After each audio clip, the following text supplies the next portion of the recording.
अजीत जी, एक छोटा सवाल, देखिए चर्चा सदन के अंदर जब होना चाहिए, यही विपक्ष सदन के बाहर आए दिन देखते रहते हैं हम लोग कि वो बाहर आ रहे हैं, प्रोटेस्ट कर रहे हैं। आपको बात करनी, सदन के अंदर बैठ के बात करिए। कितना पैसा खर्चा किया जाता है, जनता आपको सिर माथे पे बैठाकर वहां भेजती है, वहां चर्चा नहीं, वहां प्रदर्शन, बेल में आके चिल्लाएंगे। यही हाल यहां भी है। कुछ नहीं है इनका बस का।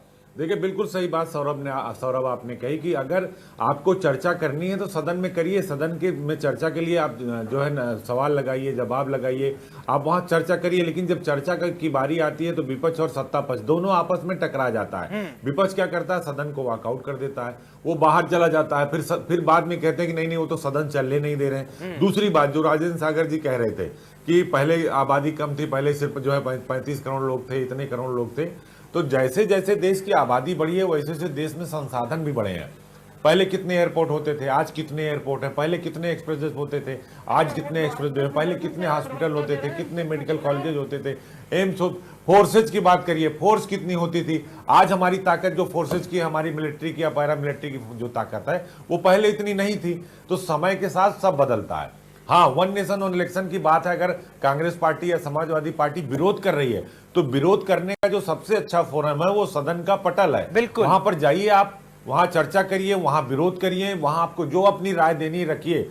अगर रामनाथ कोविंद की समिति ने उसको दिया है, उसको कैबिनेट मंजूरी मिली है, जो है अब वो अध्यादेश के तौर पर आएगा, बिल के तौर पर आएगा, तो आपके पास प्लेटफॉर्म है, आप सदन के अंदर जाइए। वही बात होगी उस दिन जब हम कह रहे थे कि जब मुलायम सिंह यादव जी थे तो सदन के साथ साथ सड़क पर विरोध होता था, कोई भी मुद्दा हो, और जबरदस्त तरीके से विरोध होता था और हम लोग कवर करते थे। समाजवादी पार्टी का यूथ से लेकर जो मेन विंग सब जो है प्रदर्शन करते थे। अब नहीं होता।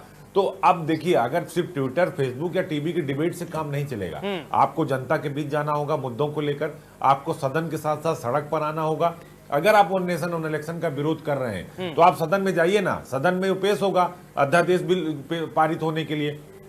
जब बिल पेश होगा तो उस पर चर्चा भी होगी। चर्चा में आप ये साबित करिए कि नहीं भाई वन नेशन वन इलेक्शन नहीं होना चाहिए, तो सरकार को मानना पड़ेगा। मजबूत विपक्ष है, ऐसा तो है नहीं सरकार एक तरफा कुछ कर लेगी।